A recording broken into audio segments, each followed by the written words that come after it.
Pues ya estamos con el señor John Gamarra. Él es subdirector de las Defensorías del Niño y el Adolescente. Y vamos ahora a continuación a ver un informe sobre bullying para entender un poquito más de qué se trata, ¿no? Esto que se llama la agresión. Mucha atención a los padres de familia, a los profesores, porque esto está como de alguna manera incrementándose. Hay mucha violencia contra, a veces se agarran de punto a un chiquito en el colegio. Vamos a luego comentar qué es lo que se está haciendo al respecto. Veamos el informe. Insultos, manotazos, golpes y patadas en el cuerpo y en el alma. Aunque usted no lo crea, estas imágenes registran una realidad que se vive en algunas escuelas y cuyas víctimas, niños de entre 9 y 13 años, prefieren callar.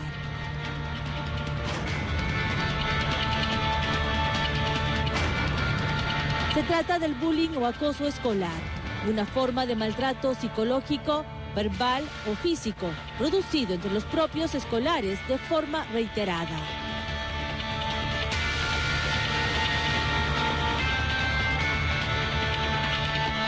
El bullying es una forma de violencia escolar y su hijo podría ser víctima de este tipo de violencia si usted no está atento. El bullying busca intimidar, opacar, reducir, someter, aplanar, amedrentar y consumir emocional e intelectualmente a quien lo sufre.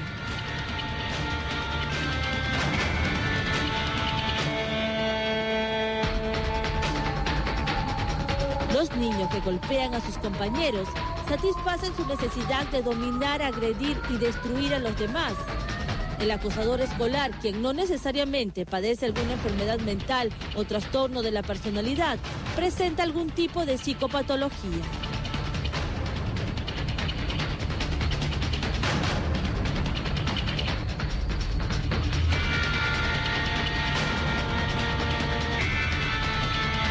En nuestro país y según el Instituto Gestal, un 60% de colegiales sufre o ha sufrido acoso escolar. Cuidado con nuestros hijos.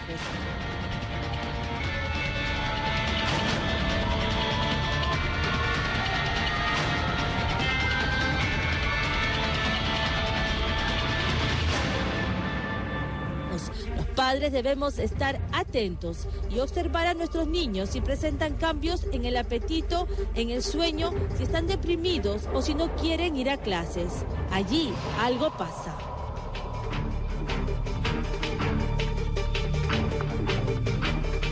Podrían estar siendo maltratados.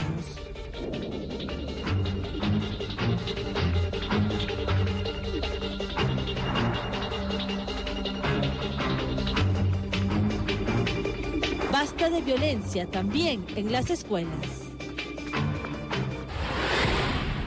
Bien, estamos con John Gamarra, como les dije, subdirector de Defensorías de la Niña, Niño y Adolescente. John, de repente explicar un poco en qué consiste esto del bullying.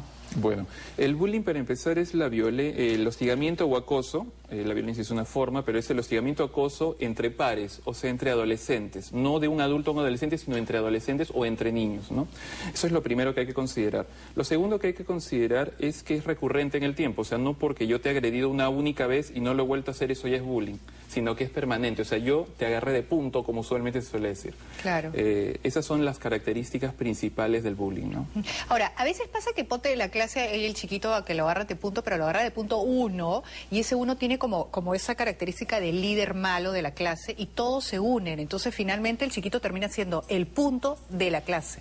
Así es, eso es algo recurrente porque no hay un perfil así estricto, pero parte de que el agresor haga este tipo de actividades es que él está buscando una validación social, o sea, que lo vean mejor, como el líder en la escuela, que es algo justamente como el ejemplo que tú acabas de dar, ¿no? Busca reconocimiento, un reconocimiento que quizás en casa no está teniendo, o dentro de la escuela a través de sus notas no está logrando, ¿no? Claro, generalmente que es el acosador, ¿no es cierto? ¿Qué perfil tiene? Tú acabas de mencionarlo, es un chico que probablemente no sea el mejor de la clase en notas.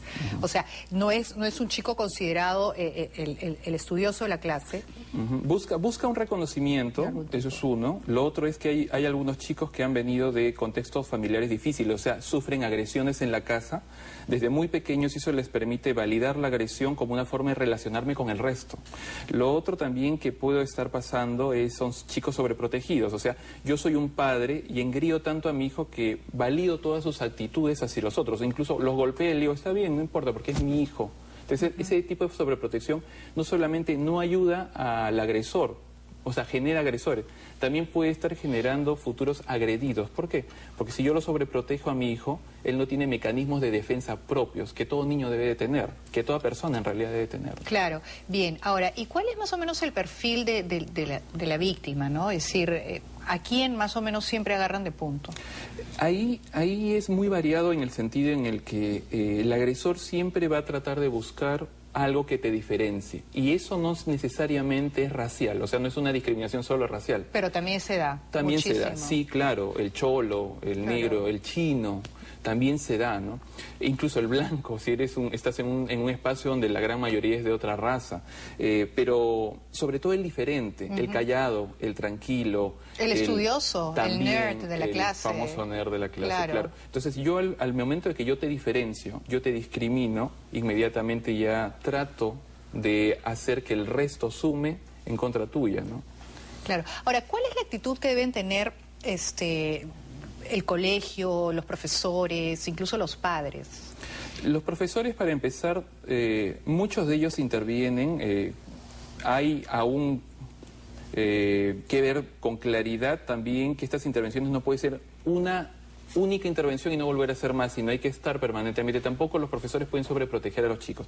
Pero a ver, los profesores para empezar deben crear un clima favorable en clase, un clima democrático en clase, porque eso les ayuda no solamente a sus clases, sino a que los chicos se sientan iguales y también sientan que el profesor es su referente, porque él está dentro del salón. El único al cual ellos van a poder recurrir en torno a ayuda es primero al profesor porque está cerca y luego a la familia, que necesita siempre estar observando cómo está el menor, si se vuelve retraído de un momento a otro, si de un momento a otro no quiere ir al colegio. Eso es un indicador muy interesante también y que es sencillo, que si empieza a bajar las notas, si empieza a dejar de tener amigos, si empieza a aislar, si empieza a deprimirse, si empieza a tener autoestima baja, o sea, no empieza a arriesgarse a hacer cosas como todos los adolescentes lo hacen.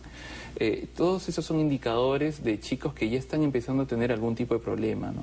Ahora, a veces pasa también que en los colegios los padres de familia se enteran que su hijo está siendo víctima de bullying bastante tarde. Es como que hay como que los profesores, o a veces en muchos colegios se permite, ¿no? Se tolera una cierta violencia. De repente los profesores no se dan cuenta, que sucede en el patio, por decirte, ¿no?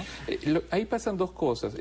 Puede ser realmente algo como tú dices, que el docente puede preferir no entrar a ese tema porque le parece complejo, no sabe con qué herramientas entrar exactamente a participar para tratar de resolver una violencia entre chicos, puede ser.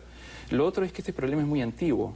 O sea, en realidad nosotros mismos hemos visto chicos que han estado incurriendo en hechos de bullying, pero antes no eran temas de estudio. Esa es la gran diferencia. Lo otro también que puede estar pasando y que es muy frecuente también es que los adolescentes tienen un código del silencio, o sea, ellos no denuncian. Y eso pasa en todo hecho de violencia. ¿Por qué? Uno, porque el grupo luego te margina porque dicen, ah, él es el débil, por eso denunció, ¿por qué lo denunció? ¿No? Porque ellos también validan y piensan que eso es algo normal. Claro, o el chico dice, no, yo no le voy a decir a mi mamá, porque mi mamá va a hacer un escándalo en el colegio y ese chico iba a ser peor para mí.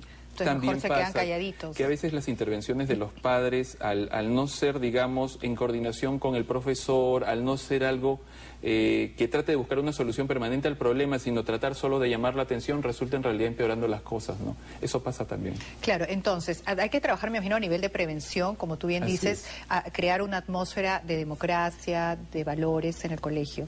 Ya. Luego, cuando ya se está dando, ¿cuál debería ser la actitud? Porque justamente es parte de la campaña que ustedes están promoviendo. Así es, nosotros estamos diseñando unos foros, varios de esos ya se han llevado a cabo con todos los distritos de Lima, que es en realidad la que maneja la mayor cantidad de población educativa. Y estos foros, ahora tenemos uno el 25 y el 26 en Magdalena, el 25 y el 26 en Lurín. Están congregando cerca de 20 demunas más o menos, que cada demuna identifica un distrito de Lima. Lima tiene 49 distritos en promedio con Callao. Y lo que estamos queriendo hacer es llamar primero la atención y empezar a generar mecanismos. Pero esto no es un proceso suelto, o sea, no solamente es hacer un foro por hacerlo, porque como digo, esas cosas no resuelven el problema, sino es hacer estos espacios de discusión, estos espacios para también recoger algunas de las perspectivas de los mismos profesores, para a partir de ahí generar un protocolo de atención que permita que el Estado en su conjunto, con todos los actores que tenemos, educación, nosotros como Ministerio de la Mujer, el Ministerio de Salud, a partir de sus programas de salud mental, podamos intervenir con éxito. ¿Cómo hacer los padres que de repente nos están viendo y su hijito lo fastidian por A, B o C, para que el niño no pierda esa confianza y que se genere este vínculo permanente, de tal suerte que mi hijo me pueda decir a mí, oye mami, me hicieron esto en el colegio, y uno también saber cómo reaccionar, ¿no? Lo primero es comunicarse con el chico. Muchos padres, por tiempo, por espacio, por una serie de factores que incluso los contextos ya han cambiado, ¿no? Ahora los dos padres trabajan. Debemos de acercarnos y relacionarnos con los chicos, debemos que conversar con ellos, tenemos que estar permanentemente en contacto y preguntarle ¿cómo te fue en clase? Cuéntame cómo te fue, ¿quiénes son tus amigos? ¿Cómo te llevas con ellos? Preguntas muy simples en realidad. Eso lo hemos perdido mucho, el comunicarse. El otro es observar, porque cuando un niño ya tiene una distancia con el padre, el otro es observar moretones, ropa rota, comportamiento, como comentaba hace un minuto, que haya cambiado, y a partir de ahí acercarse y tratar de ver si es que realmente él está siendo una víctima o no de bullying. Luego de eso, lo primero es hablar con el profesor y decirle, mira, o sea, yo ya identifiqué que mi hijo puede estar siendo o agresor o agredido, porque ambos son víctimas al final. Y decirles cómo hacemos para poder resolver el problema, porque ahí dentro del aula solo el profesor es el único que puede resolver los problemas. Llamar quizás al otro padre, conversar y tratar de que en conjunto se resuelva el tema. Claro, bueno, sí, finalmente solamente una chiquitita mención a estos colegios, por ejemplo, el Melitón Carvajal o estos colegios que ya esta violencia es generalizada, ¿no? ¿Qué pasa ahí? ¿Qué pasa de repente en algunos barrios de nuestro país, ¿no? Los contextos difíciles lo único que hacen es que se perviertan los valores de los chicos, los adolescentes, los niños. Cuando ven que robar o mentir es algo normal, ellos lo copian, lo hacen, eso es algo recurrente. Lo que pasa con los colegios que tienen ya estos problemas y son frecuentes que son en estos esta problemas, fama, que salen siempre en los noticieros, que tienen bandas organizadas. básicamente es porque vienen de contextos difíciles, familiares y sociales. O sea, son familias que no han logrado dentro de su ámbito tener una serie de valores mínimos para que el menor crezca con ellos, pero también tienes un barrio que no apoya. O sea, cuando él sale, encuentra los mismos valores pervertidos y los lleva simplemente a copiarlos en la escuela, ¿no? Bien, bueno, muchísimas gracias, John. Me parece muy, muy interesante esta campaña que están haciendo. Ojalá que tenga éxito y bueno, desde acá siempre dispuestos a apoyarlos. Muchas gracias a ustedes. Saludos de parte de nuestra ministra Aida García Naranjo, ministra de la Mujer. Nada, y encantados de poder ver este tema y gracias más bien a ustedes por tocar esos temas. Esos temas son delicados, la labor del Estado está trabajando, pero igual siempre necesitamos que ustedes nos apoyen para poder llamar a la población a que nos acompañen en estos procesos. Claro, es un tema que debe estar en agenda permanente. En agenda pública permanente. Exacto.